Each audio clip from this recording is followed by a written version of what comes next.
600 wins, 6 Georgia State championships, 16 regional championships, 2-time National Coach of the Year, first team from Georgia to win the City of Palms Classic, the nation's #1 high school tournament, first team in Georgia history to attend the Dick's Sporting Goods National Tournament of Championships. He's produced numerous NBA players and professional basketball players all over the world. It's real basketball talk. It's real help and real life with Coach Doug Lipscomb on the BG Podcast Network.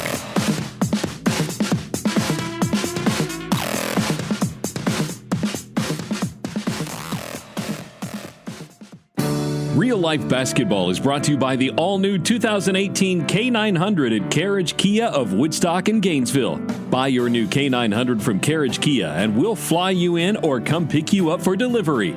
Visit CarriageKia.com 24/7, 365 days a year. For America's best deal on the K900, call Chris Stanford directly at 1-866-333-2122. That's 1-866-333-2122. Welcome to Real Life Basketball. Darren Sutherland and the legend, Coach Doug Lipscomb. Coach, how you doing today, man? Great. Man, we got an interesting show today. But first off, Coach, what's going on in Sweden this week? Well, I really can't tell you. Who was our farthest away? Sweden just keeps, United Kingdom, I'll say that. Okay. But Sweden just keeps, there's somebody, Nick, there's somebody in Sweden that loves us. There's one guy in France that loves us. There's one guy in France that loves us. Well, I hope it's a girl. Oh, my bad. I'm sorry. My fault. I'm sorry. Lord help. Lord help. No, keeping it real. Hey, today we're going to be, we do have listeners all over the world, and we appreciate you guys listening. And thank you for out there in Sweden. Thank you for France. Thank you for the United Kingdom. Thank you for the Far East. Thank you for Ontario, Canada. Thank you for the U.S. Thank you for the folks in Georgia. Today, Coach, we've got, and I'm going to say this and I'm going to preface this, we're talking to former McDonald's All-American, 2000, what year was it? 2010. 2010. So that was just 8 years ago. Yes. 8 years ago. 2010 McDonald's All-American, Jelan Kendrick, highly recruited, ended up going to 4 separate colleges in his tenure of his career. When we, Coach, let me say this. We've already done the interview, folks, but does it go without saying this is probably one of the most riveting interviews that we've heard? Because here's why. We call this show Real Life Basketball. Jelan gets into some things in life and in culture that you and I and Nick and everybody listening to this show can learn from today. Does he not? Yes, he has an attitude where he didn't give up. Yeah. And folks, I want you to play particularly close to what he says and some of the things he experienced from college to college. My grandmama used to tell me this, Coach. It's not what a man says sometimes, it's what a man doesn't say by what he says. Wouldn't you agree? Is that a pretty good way to put it? It's a good way to put it, but then I also agree that if it happened, you should be able to say it. I agree, too. I agree. I'm not downplaying what he says. I think what he says is 100% accurate today. I really do in this interview. And I think folks need to hear it, okay? I think folks really need to hear it for, if nothing else, for life purposes, including basketball. And here's what I want to challenge every 5-star, 4-star, 3-star athlete and coach, high school coach that we have that listens to us from week to week. Athletic director, if you have any influence on any basketball player at any level or any sport at any level, listen to Jelan's story. Coach, what he was you coached him, McDonald's All-American? Yeah, he played in the Jordan brand game as well. So that Michael has only the best kids in the country in his game, too. Yeah. Recruited by the top folks in the country? Oh, yeah, Kentucky, Duke. North Carolina? North Carolina. Had his choice. Had his choice. Played with Kyrie Irving in the All-Star games. Yes. Knows these guys by name. Yeah. And listen to his story. Coach, it's a good one. You're listening to Real Life Basketball. Here we go on the Skype Carriage Automotive Group Network. Here's Jelan Kendrick. Come Come see the Carriage family and experience the Carriage difference. Kia is keeping it real with the all-new 2018 K900. Drive the car LeBron James drives and other NBA players call their preferred vehicle of choice. And right now, Carriage Kia of Woodstock and Gainesville has your new K900 ready for delivery. Go online, handle everything, then upon completion, we will fly you in to pick up your new K900 or deliver it directly to you. Call Chris Stanford directly at 1-866-333-2122. That's 1-866-333-2122. Ask for Chris Stanford. Carriage Kia, 24/7, 365 days a year at carriagekia.com. Come see the Carriage family and experience the Carriage difference. This is Nick Paparelli, the producer of Real Life Basketball. We have an upcoming interview with Jelan Kendrick. We had a few technical problems, but we decided to keep it in there. The interview is just too good to let it go. We're just keeping it real. And welcome back to Real Life Basketball. Darren Sutherland and the coach, the living legend, Doug Lipscomb here. And, Coach, we've got another one of your former players on the line today on the Carriage Automotive Group line, Mr. Jelan Kendrick. Jelan, how you doing, my friend?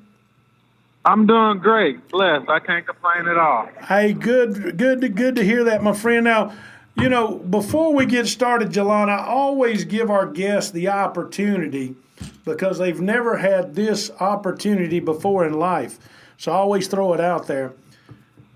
Get you one shot in at Coach before this interview starts so you can tell the world what Coach Doug Lipscomb's really all about. Go ahead, Jelan. We're just going to give you the floor. There you go. Well, I think Coach Lipscomb is a very admirable individual. From my experience, I was lucky enough to play for, I think, some of the best coaches in Georgia as far as basketball is concerned. And one thing I really appreciated about Coach Lipscomb was, you know, not only his passion for his players, but how protective he was over us and how much he pushed us and how much he had our best interest. Now, he wanted us to work hard, and he got on us.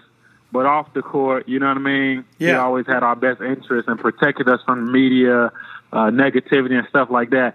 And he surprisingly had a damn good half-court shot. I don't know how he used to hit it, but I remember that. It was probably about 3 steps in front of half-court. He just didn't miss it. Volleyball line, it was all cash. I can't really remember him making no three-pointers, but you dang sure didn't want him shooting from the volleyball line. He was cashing out there. Hey. But overall, you know, I really admire Coach Lipscomb. Well, thank you, Jelan. Hey, you know, that's great, but I got one more question. Could you beat him at ping pong? You know what? I never played him in ping pong, but I'm a very competitive individual, so I'm not just going to say I can't. It'd probably be a tough game, and it probably, you know, edge out, you know, into me winning. But I can't really put it in concrete because I ain't never played him. You know what I'm saying? I know. You know, we were talking a couple of weeks back to one of your Wheeler alumni, Sharif Abdur-Rahim, and Sharif was saying that they always played ping pong, and nobody could beat Coach Doug. And he said when he was over in the Olympics, him and I think, who did he say, Steve Smith? Yeah. Said him and Steve Smith went and watched the Asian guys play ping pong. And I said, could Doug beat those guys in ping pong? And he said he didn't think he was, what did he say? He didn't think he was limber enough. Good enough. Good enough to keep up with those guys. So we're always digging. You know, Jelan, we the show is called Real Life Basketball. And we try to keep it real. And we just talk gun barrel straight with folks because, you know, you can turn on ESPN, you can turn on Fox, you can turn on, you know, any show, but just like the country folks like me sitting out on the front porch in the country talking basketball, Kentucky, Indiana hoops, you know, North Carolina or whatever, or whether it's the African-American community sitting in the gym or the barber shop keeping it real, we like to just tell what's going on behind the scenes and what happens with not only the good, the bad, the ugly, but real, keeping it real. Because believe it or not, there's a great side to every story and there's a sad side to every story. And if we can all learn from each other, what a better world this is. Wouldn't you agree? I agree. So just when Coach mentioned talking, he said, let's talk to Jelan. He's one of my former kids that played on the McDonald's All-American team. And before we get started with the interview, set us up. Tell us about Jelan as a young kid, where you came along at, how you ended up playing for Coach Doug, and your experience before you got to high school. So I grew up in College Park, Georgia. I grew up with both my parents, mother and dad, very hard-working individuals. They, sacrificed a lot to see me succeed in life, not just basketball. My dad was, very, very obsessed individual as far as work ethic was concerned and providing for his family. Mom was very educationally, encouraged me to read, really tapped into my artistic side, as far as, looking at things and more of a worldly view. My mother was a flight attendant, so she had more of a worldly view about things, traveling different countries and stuff like that. So I really had a great balance when it came, to my home life. I think, they really drove me to really push myself. My competitiveness just came from, I had an older brother who was really good at sports, was amazing track and field, played really good defense and basketball. I wasn't really like a scorer, but just athletically advanced. And my mom was on the Junior Olympics, won the gold medal in the Junior Olympics. So, I came from a family where you wanted to compete because I really wasn't the fastest. I didn't jump as high as my brother, wasn't as fast as my brother, wasn't as strong as my dad, obviously wasn't as fast as my mother. But my dad really instilled in me like a work ethic, and that if I outworked everyone, that I could make some of myself. And I think that just clicked for me. I that's all I did. I can't really recall, I did, I was a little rascal. I got into a little trouble being a kid and being around the neighborhood and just growing up in College Park. You can't avoid some type of, young male trouble. It's going to find you. But as far as other than that, I just stuffed myself in the gym. And my dad was around the whole time, just continued to push me. And it got to a point where I'm like to me, and I wanted to, instead of my dad waking me up at 7 o'clock in the morning, I kind of wanted to beat him up. I had heard so many stories about how my brother really worked himself into being an elite athlete, and I just wanted to do the same. And that's basically how I went. I went to some very dominant high schools in Atlanta, did very well, put up some great numbers, made some great friends, attended West Atlanta Christian. My grade year, I went to Community Christian up under Lindsay Davis, which was a preparatory school, and we're a top 5 school in the country. Got a chance to start for them and also play for the high school team where I averaged about 30, so that was fun. Got to travel, play Oak Hill, a lot of, dominant teams at the time, Brandon Jennings, Oak Hill at the time, so that was really fun. That school ended up going up, underwater because of funds and stuff like that. So then I transferred out to Southwest Atlanta Christian Academy up under, another really great coach. Coach Brooks. Yeah, Courtney Brooks. Yeah. Javaris Cruz, Dwight Howard. Yeah. Me. I think J.J. Hicks went there before he transferred to Wheeler. So I got a chance to play there up under him, which was really amazing. Learned so much. I think for me personally, that's when my career really took it catapulted a lot because that was the first year I was the number 1 in the state. I was working my way up into the rankings and took the country, top 20 in the country, coming out of my sophomore year. Beat a lot of records and stuff like that. And my faith in God really grew strong because I went to a Christian school. And the way Coach Brooks kind of put everything was really amazing. He just didn't, scarf religion down your throat. He just kind of like taught you life lessons and how you can relate them to the Bible and stuff like that. And after that, Coach Brooks ended up taking a job at Charleston University, the scholarships for the players because my family they worked their butts off but we just didn't have the tuition money to pay for Southwest Atlanta Christian Academy and still sustain a manageable household, at home. Yeah, so I had to. He left. Left it and went to Westlake High School, and had a great stint at Westlake High School. Did some really great things, and then I had a decision to either go back to Westlake High School or, I had my family, and they was thinking about moving out to Marietta just to give me a different scenery. I was already a top kid in the country, and they wanted me to kind of get away from College Park and, just play for another great coach and have another chance at winning a state championship. And I came to a few of Coach Lipscomb's practices, and I just fell in love how he was and his direction. He had already coached a few McDonald's All-Americans in the past, and and I wanted to learn from him as well. Jelan, let me stop you right there. So you're telling me that not all 5-star athletes going to private school get free tuition. Is that what you're telling me today? Because I'm giving you a hard time, my man. I'm giving you a hard time. I didn't get free tuition. I wish I did. We had to pay something. We didn't get free tuition. Did Dwight get free tuition in Southwest Atlanta?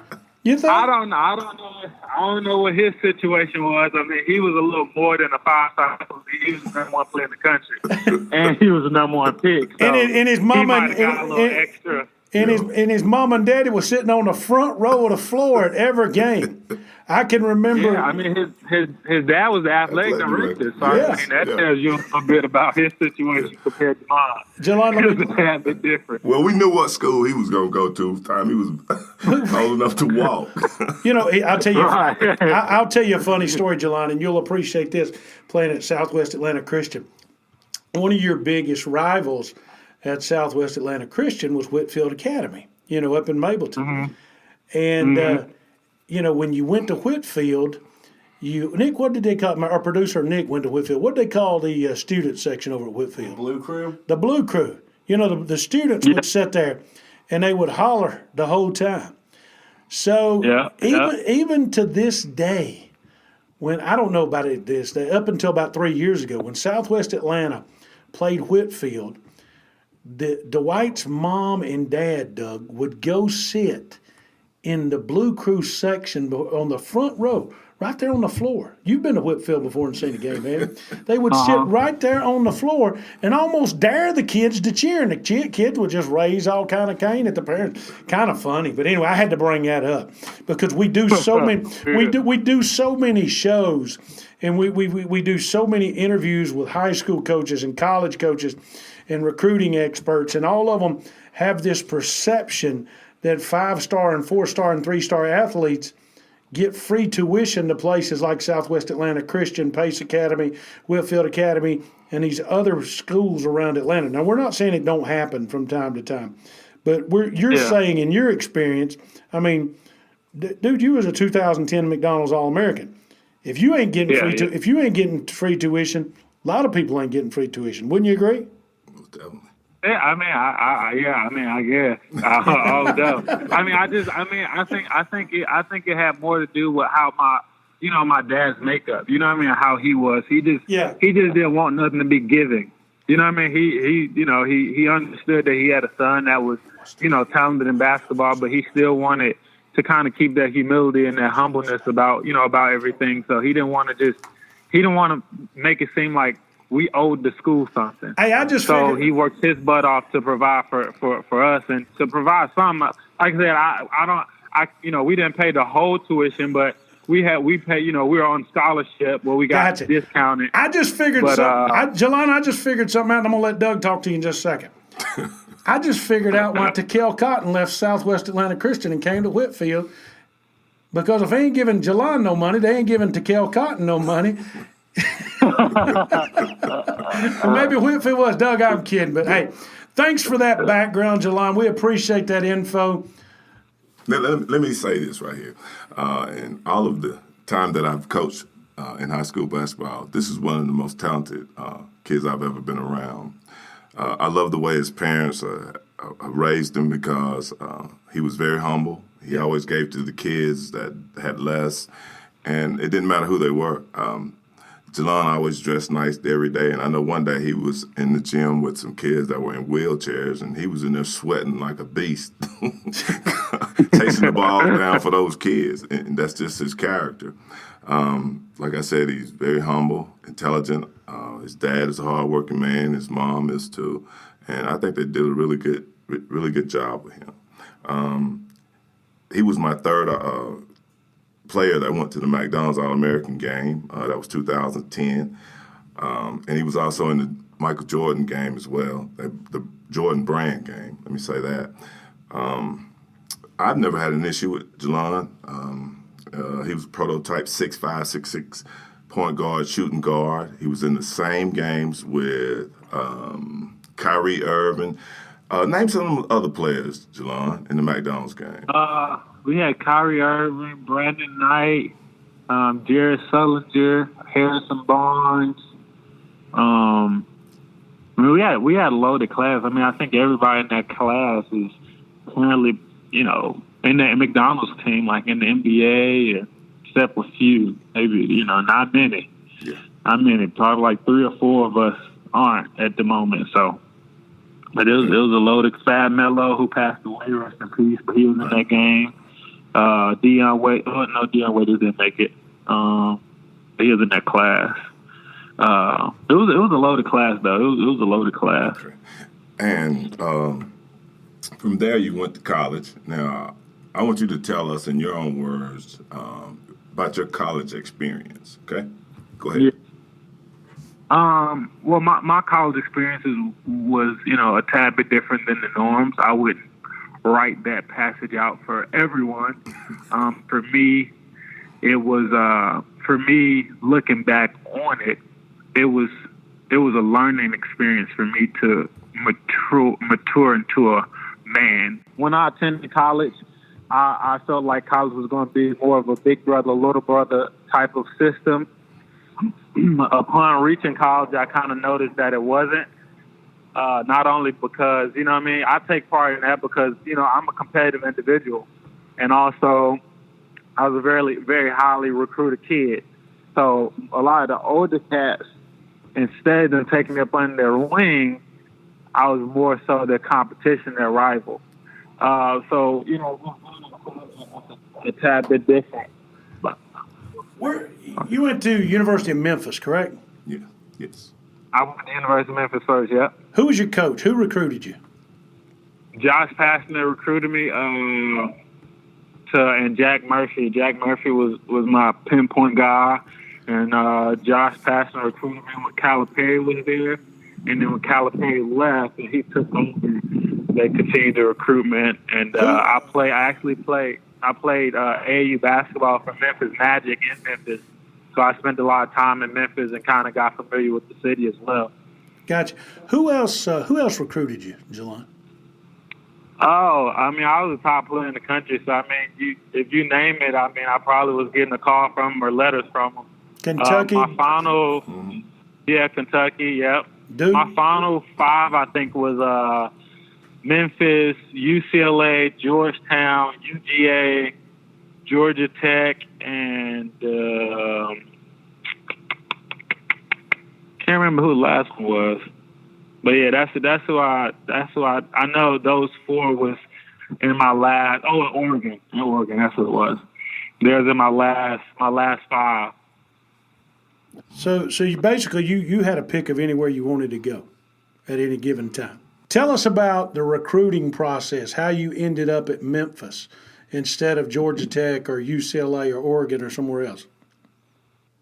Okay, I can take y'all down the whole spiel. So I wanted to stay in town. I wanted to go to Georgia Tech. Those are my prominent schools. I'm a hometown kid. I love Georgia as a whole. Georgia Tech was in the process of getting rid of Coach Hewitt at the time, and I wasn't 100% sure about who they were bringing in, so that just kind of had me at a standstill. That had me at a standstill when it came to Georgia Tech. UGA had just hired. They had Coach Felton at first, who I was in with Coach Felton. They ended up letting go of Coach Felton, which kind of made things rocky with my relationship with them. They brought in a new coach, dang it, I can't remember his name. Fox. Talking about Fox now. Coach Fox. They brought in Coach Fox. I ended up building a fairly decent relationship with Coach Fox, and I was really thinking that I was going to attend UGA. All I asked was, hey, you know what I mean? I want to take my other visits just to kind of, this is a once in a lifetime experience, and I want to experience it to the fullest. So after I left UGA, I took a visit to Memphis. And while I was in Memphis, like I said, I played AAU basketball, so I had a lot of friends, a lot of good people around me. Had a good time, but still was really, adamant about probably attending UGA. And by somehow CBS got a hold of a story with Coach Fox making a statement saying something along the lines that I was going to Memphis and that I wasn't on the top of their recruiting board. Like I was, not the number one option. Like I was down the list somewhere. They wasn't even worried about me. And it kind of hurt me, you know what I mean? Because they was coming to the school every day. I knew I was top, but I guess they got wind that I was interested in Memphis, and so they just threw me to the curb, which I really didn't appreciate. So I just kind of was like, all right, cool, I'm going to keep moving. Oregon, Kenny Payne was, I love Kenny Payne. I couldn't ask for a better assistant coach out there in Oregon. He was a great guy. I love what he stood for and everything like that. And I think the head coach was Ernie. Who was the head? Was it Ernie Kent or? Wasn't it Michelle Obama's brother? Yeah. That was Michelle's brother, I think. Yeah. Yeah. Yeah. So it was. So you gave up an opportunity to go to the White House, man, by not going out there. I did. I gave an opportunity to go to the White House. What messed me up about Oregon is, I was young. I hopped on that flight, and it was long, and I was like, man, I ain't never gonna make it back to Georgia.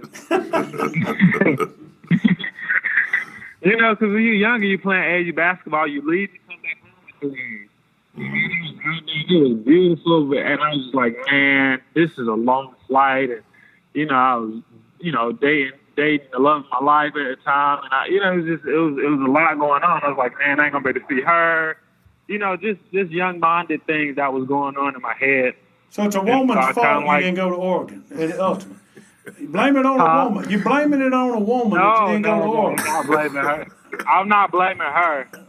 I'm just saying, just everything that was going on in my mind at the time. You know what I mean? Yeah. West Virginia was on the list as well because Bob Huggins, who I also adored and loved.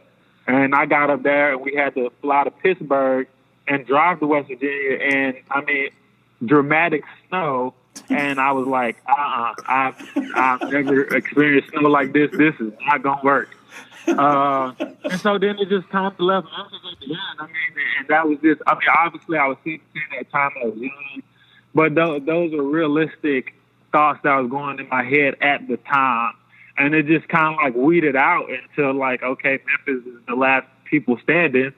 Let's go with this. It wasn't really, looking back at it and what I would do with people, that's younger than me. And I would tell them, hey, really research school. Really see if it fits your, emotional needs, your physical needs, if it's going to help you advance in your field, educationally wise, and as far as the athlete. What type of job opportunities did they give their alumni? What type of connections does these coaches have to the NBA, the coaches overseas, things of that such, which weren't things that I really, put into the equation at the time because, I was, you talk about College Park, I'm the only McDonald's All-American ever to come out of College Park, period. So I look into my area and nobody really has solid sound advice about what I should do because nobody really experienced anything like that. You know what I mean? And part of it was my fault because I didn't listen to some of the people like Coach Lipscomb, D.A. Lane, some of those people like that, and try to take their advice and really take it into account because they had experienced some of these things. I just my dad was, he loved me to death. My dad used to say, man, it's your life, it's your decision. You know what I mean? And he was just doing that because he wanted me to grow up and try to, make, grown man decisions because he didn't know and he didn't want to help me make a decision and it go haywire and then I'm blaming him for the rest of my life. Right. So that was my experience. And like I said, for young people, that's how I would tell them to look at it. But that's not how I looked at it at the time. You know what I mean? And so my experience in college was just a lot different. I went to 4 different colleges and in my college experience. And, I met people from each college, had, great friends. I can go back to any college. I still got great friends, still got good relationship with these college coaches. No matter what anybody says, like I talk to some of these college coaches very often, more a lot of other players that they probably highlighted throughout their career. And so, but it all circulated for me to be in a position I am today.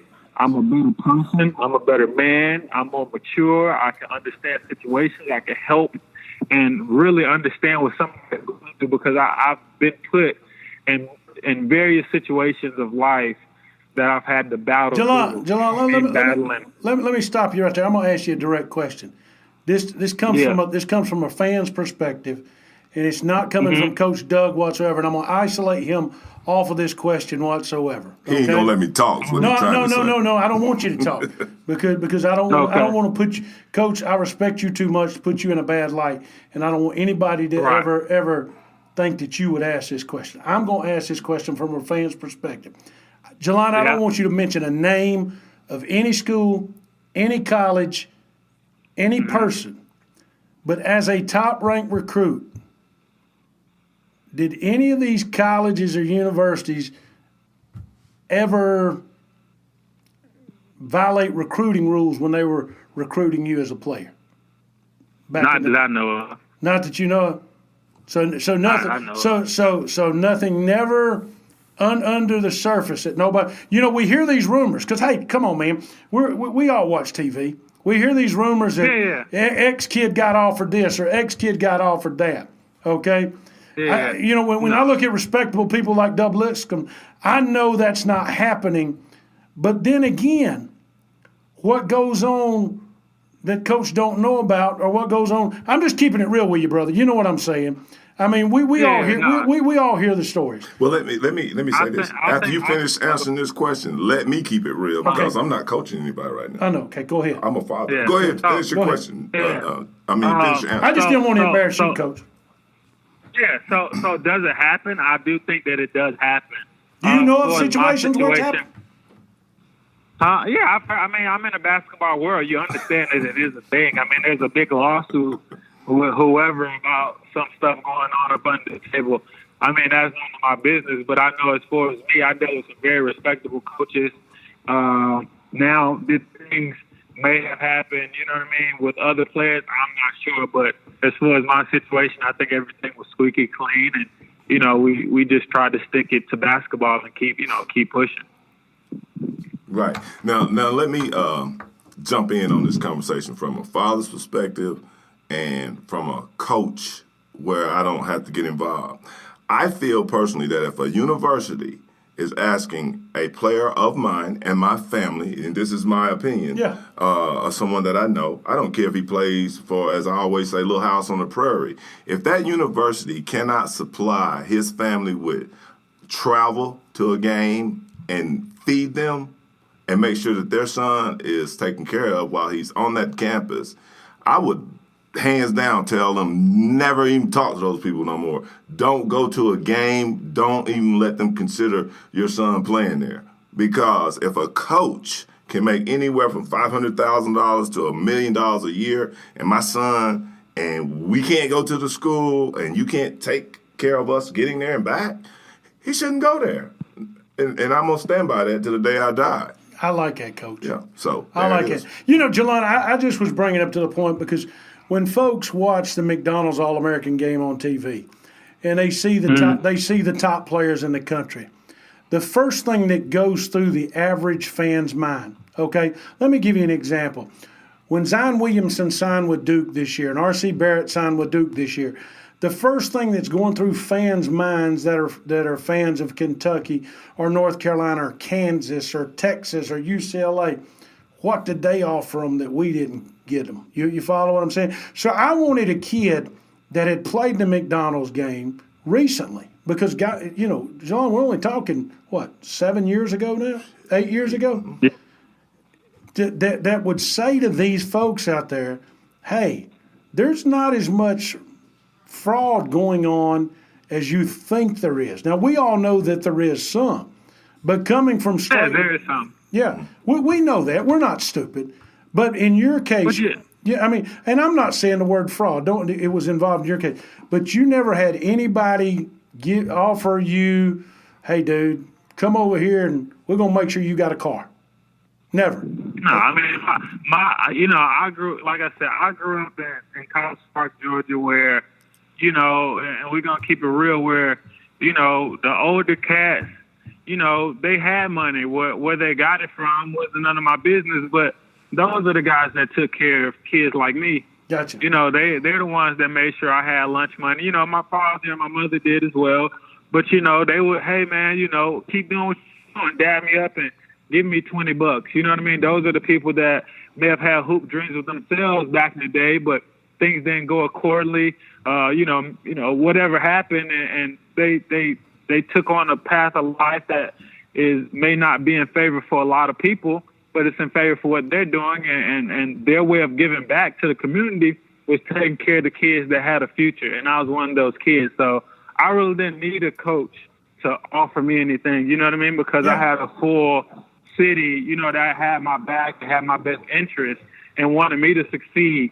So that was my pride and joy. I really was involved at the Atlanta community. So, when I needed shoes and stuff, I could go up to my homeboy who ran a sneaker boutique, and he may have known, man, I know you ain't got $100 to buy these shoes, but, have another 30-point game. Here you go, bro.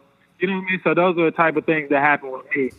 My community really embraced me and really took care of me, and that's why I take so much pride in Atlanta and Georgia and College Park, just because of how much they gave to me, and that's why in return I try to give so much back to them and talk so prideful about my city, because we're a very prideful city, and they help mold me into the person I am today. So Gotcha. I appreciate that, man. I appreciate you keeping it real and keeping it straight with us, because so many people we asked a question to, and we asked a direct question, and they're like,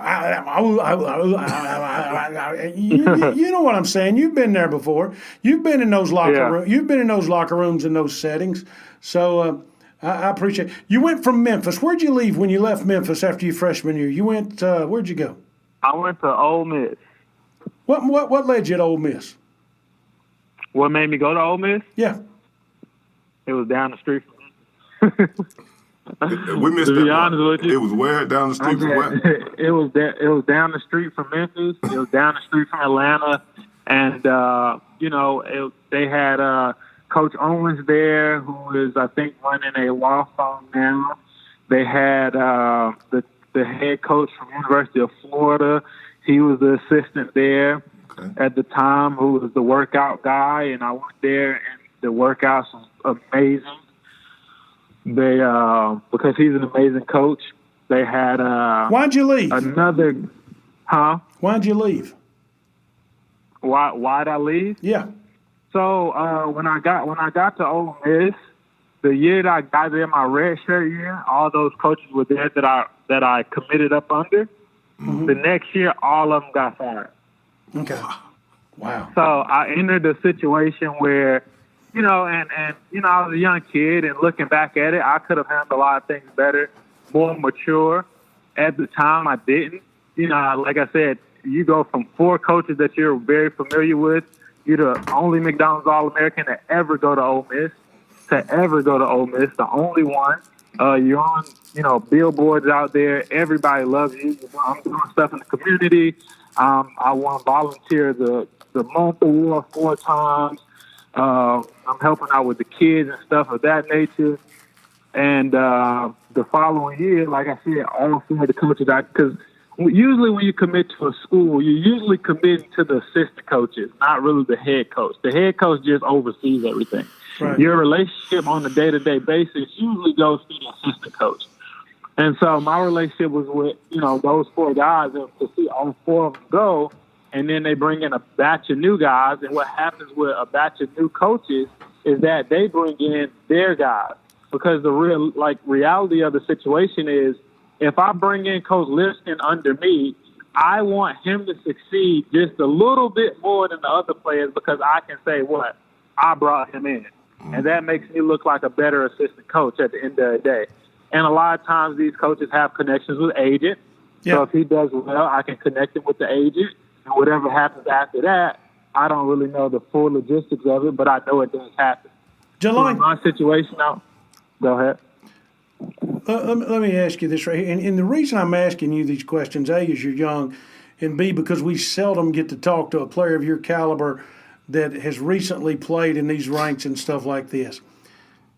Ole Miss has, in the African-American community, even around the country, negative connotations just with their mascot and with their identity, with being the Rebels. Do you think that prevents them from getting quality African-American athletes to play at Ole Miss this day and time? Do you think they're messing up because of that, in your opinion? I mean, I knew you were there for a year, but do you think that has anything to do with it at all? When I was at Ole Miss, I seen a whole campus full of people that did not look like me put a nuisance over the statue of the first African American student to ever go to Ole Miss. I seen them put a rope around his neck. I seen them drag and throw riots because Obama won the election. I've seen some very despicable stuff while I was at Ole Miss, and I don't think that it was very enlightening. I didn't like it. As an athlete, my experience was a tad bit different. At the time, the girl that I dated in high school, I dated her at Ole Miss as well. And at the time, although my experience was, I got treated a lot better because I was an athlete. I had to sit back, and I didn't understand this till I had to sit back and really listen to her experience, because her experience was 10 times worse than my experience. So what you're telling me? So what you're African American female. Yeah. Because she was just an African American female attending Ole Miss, and she experienced a ton of racism, and I was a lot of times I was just blind to it, because it was, hey, you're on the billboard, hey, you're doing this. But when I look back at it, and like I said, I've got countless friends that live in Oxford, Mississippi. I go back to Oxford, Mississippi about once or twice a year. My dentist is in Oxford, Mississippi, and a lot of my friends, and I love them dearly. But you go into restaurants, you will never see a black waiter. You will never see a black cashier. It's just one of those things, you never see it, but you always see them walk out the back cooking the food or cleaning the tables. Keep it real. You'll never be waited on by one. Keep it real. So when you look at things like that, do I think everybody in Oxford is racist? No, not at all. Do I think that they still have some growing to do as a time? Yes, I do. Do we have to do that as a people in whole? Yes, I do. Is that the reason they don't get recruits? I don't know. You know what I mean? I can't say that's the reason. That isn't the reason. But I just know that was my experience, and that was an experience from someone that was very close to me and who I respect their mind and their experience and what they went through. And it was just, it was a different experience. And if someone's considering Ole Miss, I would tell them, like, hey, go down there, check it out. It's a beautiful campus. They have, Coach Andy Kennedy is a fairly good coach. I think that he does right by his players if you're in favor of him. And the community will embrace you as an athlete.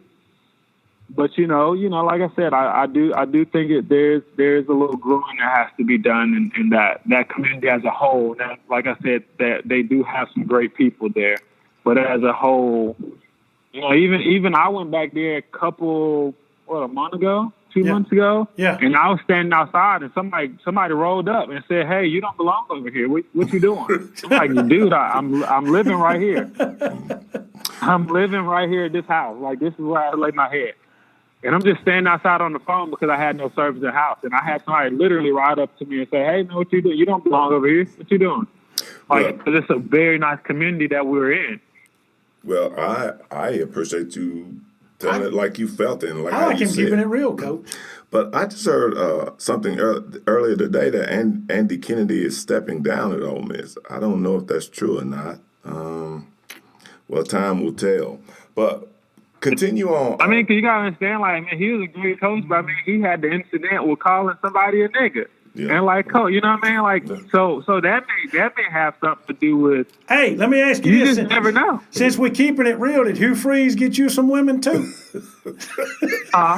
Did Hugh Freeze get you some women too, Jelan? He was getting all them recruits from, the old football coach. We had all the escort service, going on over there. Now, we don't want to confess because our girlfriend might be listening, but they didn't get you no women, did they? Nope. I'll help you. I'll help you out.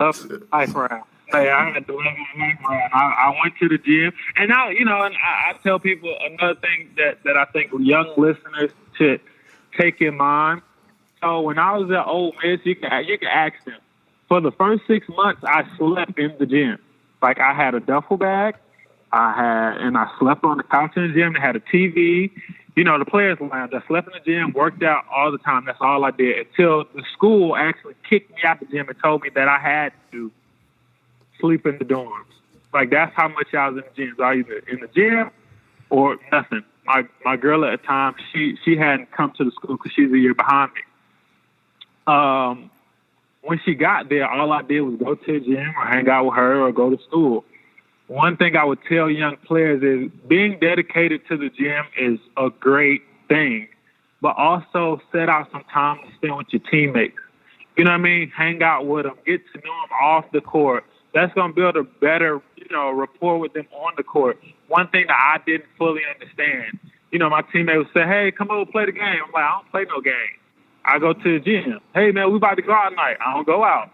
I'm going to the gym." You know what I mean? So what happened was there was a little bit of tension because I didn't know them outside of basketball, and I didn't even try or give that effort to try to know them outside of basketball. And that was a mistake that I made. That I decided, hey, man, I'm not going to make that mistake again moving forward, and especially being the biggest name on campus at the time, because I'm still the only McDonald's All-American to ever go to Ole Miss. So there's a lot of people that were from Mississippi who weren't being glorified like I was. So, you know what I mean? And I'm basically walking around with my nose up, not knowing it at the time, because I'm just thinking, like, this is what you're supposed to do. You're just supposed to go play basketball and go home. And so, for young players, I encourage y'all to, go hang out with your teammates. Being in the gym is good. If you're going to go to the gym, invite your teammates to go. Or take a little break and go play the game with them and really just get to know them in their life. This is a once-in-a-lifetime opportunity as far as going into college, man. Going into all I want to do is win, and I end up not doing that. And I think that I take responsibility for that is because I didn't take the time to really try to build that family atmosphere for the team and just embrace my college experience like I could have at the time. Well, thank you for keeping it real, my man. Thank you. I appreciate you just talking bluntly and sharing this afternoon. Well, Doug, what you got? But I can see that perspective because if you're driven and you have the desire to be the best, you want to be in the gym as much as possible, and especially if that's what you want to do. And I'm not going to ever knock you for that. But you do have to work on, all athletes have to work on a type of socialization as well.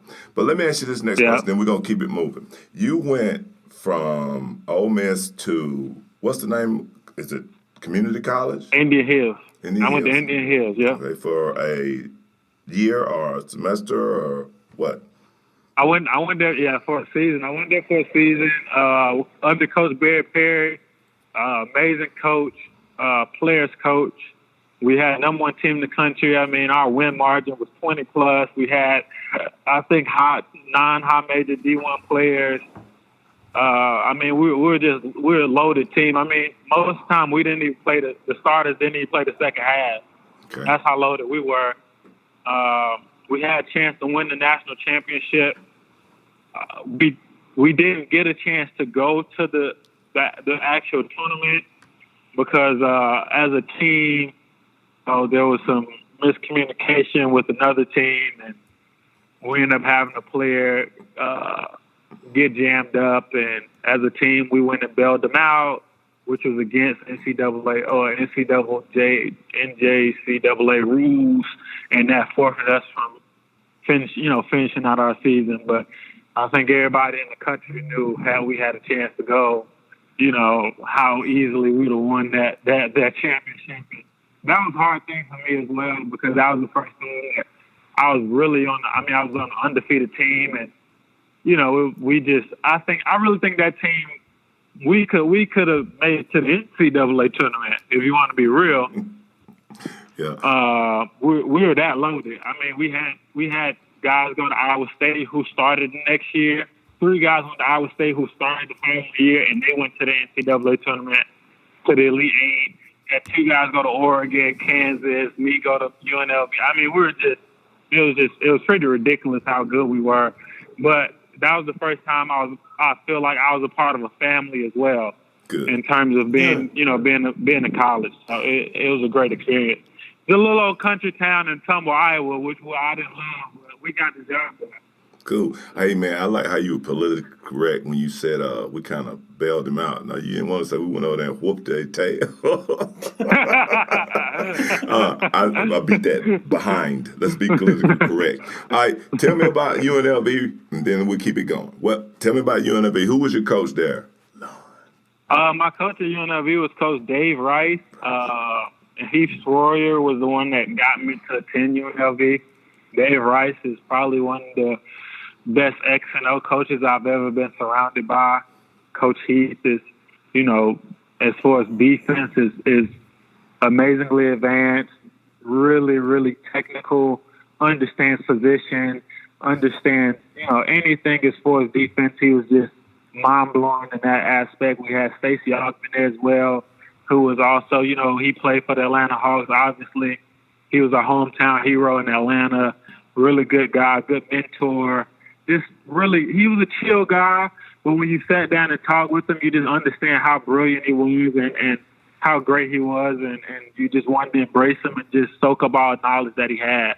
So we had a really good team. We had some really good games, some ups and downs. I think as a whole, we could have won a lot more games than we did as far as the talent that we had.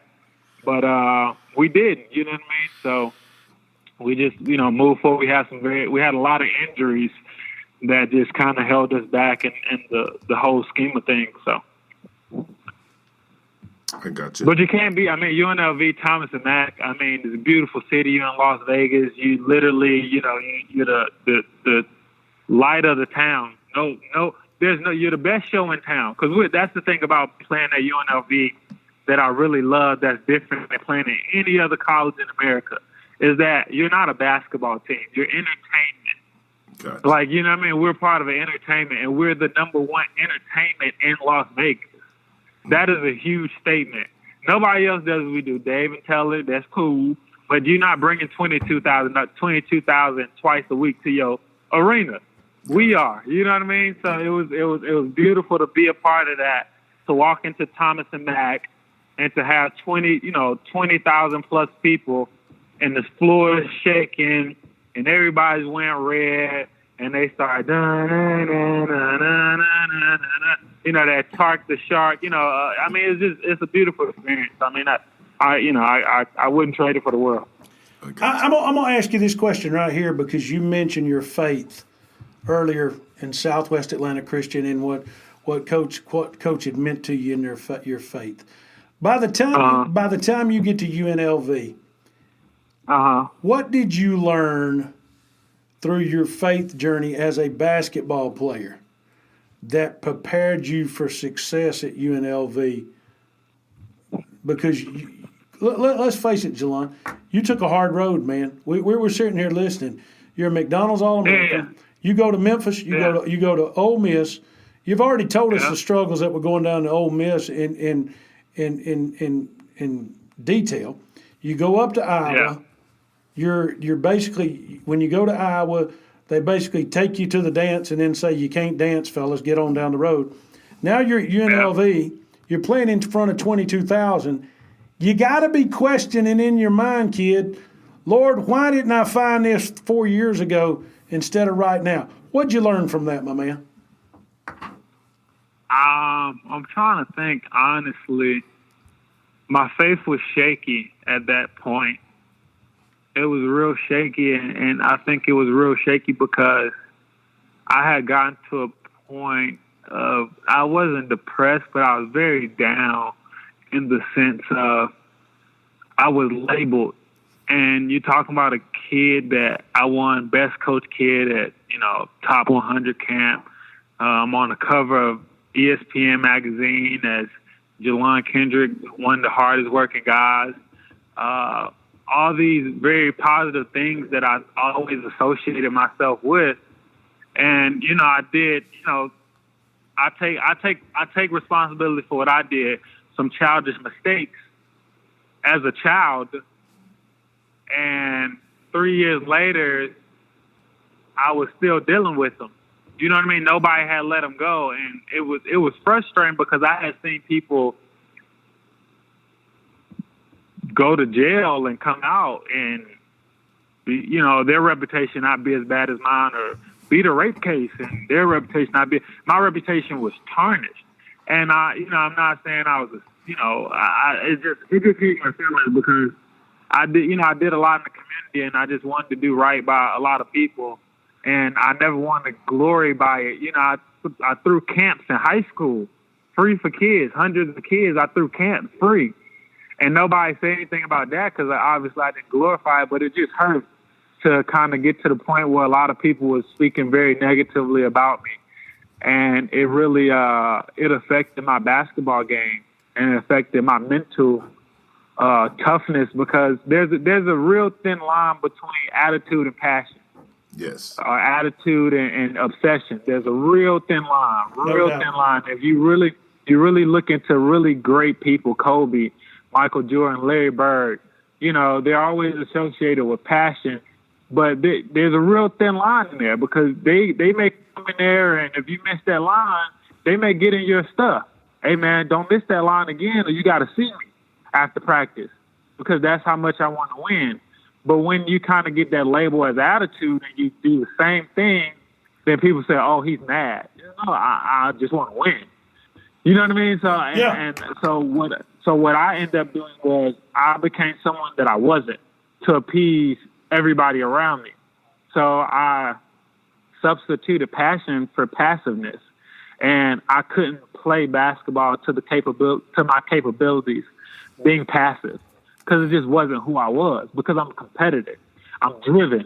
And so then I became a player who caught the ball, and I wanted to be so perfect that I never looked at the basket, and I passed it, and I cut through, and I coach, yes, sir, no, sir, and whatever, and did whatever everybody said. And I never was a rebel, and I never pushed the norm, and I never took risk as far as basketball at that time. So it was a really rough time for me, and I think my faith really was shaky at that time. And it really didn't get back on track until after college, to be honest with you. And I think it showed. I think it showed. I ended up starting my own company and doing stuff here in Vegas, and things started picking up. And I was living a pretty good life, making really good money. I had a 3-story house, 2-car garage, a car. I was doing really well, traveling the world. Yeah. I had 15 people that worked under me, and we did some really amazing things. And it, but it got to a point where I just had to start appreciating every little thing like I did in my humble beginnings, and just get back to the roots of everything. And then it got to the point where I was making a nice bit of money, but I wasn't happy, and I don't think I was happy because I wasn't doing what I loved and what I spent so much time dedicating myself to. Like, I mean, I couldn't call myself a professional basketball player until this year. Like, that is mind-boggling to me. Yeah. Like, I could not live. I mean, there's people that played in Spain for $200 that can call themselves a pro basketball player. And I worked my entire life. I didn't have not one spring break. I didn't, and I'm not saying this because I wanted, cool points, but this is what I did. And to give up on it so easily, I just felt like, I was a disappointment to myself and to a whole community that looked upon me and a whole youth that looked at me as someone that said they were going to do something and did it. And for me to come back to the youth and tell them to go after what they wanted and what they were passionate about it, I felt like I would be a hypocrite to demand that from my community because I demand the best from my community. I would have felt like a hypocrite to demand that from kids if I didn't demand that of myself. And so I hopped back on the horse. I spent every dime that I could going to D-League tryouts, NBA tryouts, and I heard every story in the book about, man, you're good enough, but this about your past, or this, that, and the fourth. And I drove myself to literally, $7 in the bank account. And I started reaching out to everybody I knew. I emailed every single overseas team, every single one. I researched all their emails. I sent out over 400 emails to teams. And, I reached out to everybody in my phone book that had basketball connections to ask them if they could help me out, put me in contact with whoever. I would fly wherever. I would put it on a credit card and fly to whichever country to work out for whoever. And I finally got a chance. Paul Mikowski, who played in the NBA for 12 years, coached in the NBA, coached in the D-League, head coach in the D-League, assistant coach in the NBA for the Mavericks, coached overseas in China, Canada, things like that, and also coach Carnell Wiley. He coached in the NBA and stuff like that. And a guy named Ernest Scott put me in contact with him. And he said, man, if you can get out here tomorrow for a workout, I'm in Atlanta at the time, you can get out here for a workout, we'll take a look at you and let you know if we want to keep you. And I spent all my money, got out here, got in the workout, they liked me, and they signed me to my first professional contract. And now I'm learning. I'm not only learning how to, and since I've been here, I've gotten some really, amazing overseas offers because my first month playing in this league, I won Player of the Month, average about 27, 8, and 6 or 7. And I got some interest from overseas teams and stuff like that was paying a substantially more money. But up under these coaches that I'm with right now, they're teaching me how to be a pro on and off the court. And that's one thing that I wanted to develop is how to be a pro, how to have a pro mentality, how to be on time, how to be before on time, how to be here. Practice starts at 10. I'm at practice every day at 8:30, getting an early morning workout. I'm stay 30 minutes after my workout. All I prayed for this summer was that I want to get paid to wake up and play basketball. Jelan, now I'm in a position to do that. That's good. That's an awesome story, my friend. I'm going to ask you one more question, and I'm going to turn it over to Coach, and we got to wrap this up because of time, because I could sit here and talk to you all day long. Coach may have a few more, but you got 60 seconds, my man. You got 60 seconds. You're going to stand up. Let's just pretend you got 60 seconds. You're going to stand up in front of all these kids that are playing in the McDonald's All-American game in Atlanta in the next couple of weeks here in Atlanta. What are you saying to them where they don't end up in a similar path to what you ended up in? What are you saying to them? I would say listen to those around you. Whether they have great advice or bad advice, take it all in full stride. Try to decipher through what's good and what's bad, but listen, because you don't know anything. You don't know nothing. The more you learn, the more you realize you don't know nothing. And, continue to work hard, continue to lean on your work ethic if things are going rough in life, because they will, because, pain demands to be felt. Tragedy demands to be felt. You will feel pain. You will sense tragedy. It's inevitable. But when those things are happening, lean on your work ethic. Go to the gym, and then when you're in the game, You're going to have moments where you may think about someone close to you that may have passed or something in your life that isn't going great. Those are the times that you lean on your work ethic. You may miss 2 in a row, 3 in a row, 4 in a row, but then you have to continue to tell yourself in your mind, like, hey, man, I spent, 2 hours early in the gym every day to get better, to be great. Lean on that. Lean on those times and continue to battle through. And just be thankful. I think, whatever, if you believe in religion or you believe in the universe or whatever you believe in, if you don't believe in any higher power, I think we all should take pride in being thankful, because I feel like as a whole, as a human, if I give someone a penny and he slaps it out of my hand, why would I give him $1? So if you think about that in the greater purpose of things, if a higher power or anything that you believe in gives you the opportunity to be a McDonald's All-American, and you slap it and you say, this don't mean nothing, I'm not thankful for this, then why will he give you the opportunity to do great in college? Why would you be given the opportunity to do great in the NBA? Why? Because as humans, we wouldn't do that. So do you think a higher power would give you that opportunity, or the universe would give you that opportunity? So I think be thankful for every little thing. And, I think, just be obsessed. You know what I mean? If you want to be great, be great. It's your life. You live it.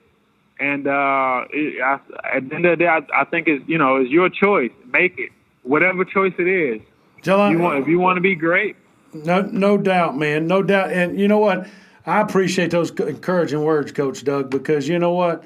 There's a lot of young players out there today that need to hear what Jelan had to say today. Don't you agree, Coach? Oh, I totally agree. Yes. And you know what, Jelan? Here's the great part about this conversation we're having today. You will never know on this side of life, by you being real and telling folks exactly what happened, how it's going to help somebody down the road. We got a ton of young players that listen to us, a ton of coaches that listen to us, and I promise you, it may not be tomorrow, it may not be next month, but somebody's going to come up to you before long and say, hey, man, I heard that podcast with you and Coach Doug and that crazy Darien. I appreciate you keeping it real because it helped me. So thank you for your time this afternoon, my man. If nothing else, my pleasure. I thank you for being honest. Coach, what you got? Yeah, I definitely want to make sure that I thank you for coming on and talking to us, because number one, Jelan, never apologize for your passion. Because people will have you apologizing and you going, and then you say, well, I'm not going to get mad about it. I'm not going to get mad about it. Well, now you're trying to block out that part of your mindset, and you got to be positive on the other end. You just got to let your drain that passion into your game. You know what I'm saying? Or whatever endeavor you're going to take upon. You drain that. You point it in that direction. Exactly. Because to be passive is not you. I mean, it's just some of us just are ready to go, and then don't apologize for that. That's all I'm saying. Yeah. Okay. Yeah, no doubt. Hey, buddy, we appreciate you joining us, man. And we're going to get off the line here. Coach Doug will send you the show. Retweet it to all your friends, if you will, and let everybody hear it. Yeah, I will. All right, my man. Yeah, I will. Just send it over. I got you. We'll do it, boss man. Thank you again, Jelan. So we appreciate it, man. I appreciate you, man. Thanks for keeping it real. I appreciate you, Thank you. Coach. All right, love you, man. Peace. Doug, I'm going to say this to you after that interview. That is probably, we have a lot of fun doing this. That was probably one of the most riveting interviews we've done since we've been doing this, 13, 14, 15 shows. Because we've got a player that everybody in the country wanted. You coached him. Oh, yeah. He's one of your kids. He's one of your kids that you love. I've never seen you say a bad word about any of your kids. And you didn't say a bad word about Jelan. You talked about how you loved him. When you see what he goes through, does that hurt you still as a coach, even though you see the grace he's gotten at the end of the day, where he's at now? But I mean, to see, man. Well, let me say this. I'm going to say this. He didn't go into a lot of detail at Memphis. And he probably could have spent an hour telling us what he went on there. What he told us about Ole Miss, the general public need to hear that crap. They need to hear it. Well, It's a real world we live in today. Shame on them people. I asked the question. I opened Pandora's box, and I'm glad I did. But as a coach, does it? What was you thinking? I mean, in all honesty. Well, it's like this. I see life as us all being, on our own path. It just may take him a little longer to get to where he wants to go than us. Yeah. So I can never be critical of somebody else's path. Yeah. That's not created by us. Right. So, when you start talking about dedication, okay, some people get that confused. Like, maybe no disrespect to anybody, but a lazy person will say, you're obsessed when all you're showing is basically dedication. Yeah. So it's easy for them to stand on the outside when they've not accomplished what you're trying to accomplish and be critical. So, I can't be critical of Jelan's travels because, hey, he went to Memphis State, Ole Miss, community college, and then he went to UNLV. Well, somebody in those places said this kid is good enough to give another chance too. Right. So, hey, they saw some good in him, and I'm glad. You know what, man? I'm glad when he went to UNLV, he felt at home. Yeah. I'm glad he found a home. I really am. And what's that saying? What goes on in Vegas stays in Vegas. Vegas. Let's hope good things went on with in Vegas. Yeah. Well, man, I tell you what, this has been one of the most. If I know this show's went a little longer than normal, Right. but I felt it necessary for folks to hear the real stuff. And you know what? I bet if we brought Jelan on 3 years from now, 5 years from now, and asked him to do an interview again, I bet we'd find out a lot more. Oh, he's gonna be honest. That's what you appreciate. That's right. Well, man, thanks again for listening to Real Life Basketball. It's been our pleasure, Coach. Been fun again, hasn't it? Oh yes. It's always fun. Real Life Basketball brought to you by Carriage Automotive Group, produced by Nick Paparelli at BG Ad Group Studios in Marietta, Georgia. For more information, check us out on Facebook at Real Life Basketball. No, it's not .com, but we're working on getting a .com. It is. It's reallifebasketball.com. Well, it is Real Life Basketball. Oh yeah, we're gonna beef that thing up. We're gonna beef it up. Gonna look good. Look good. Hey, we're working on it. Coach, you know what, man? We're keeping it real. Are we not keeping it real? For sure. Keeping it real. Thank you, guys. We'll talk to you next week on Real Life Basketball. Thank you.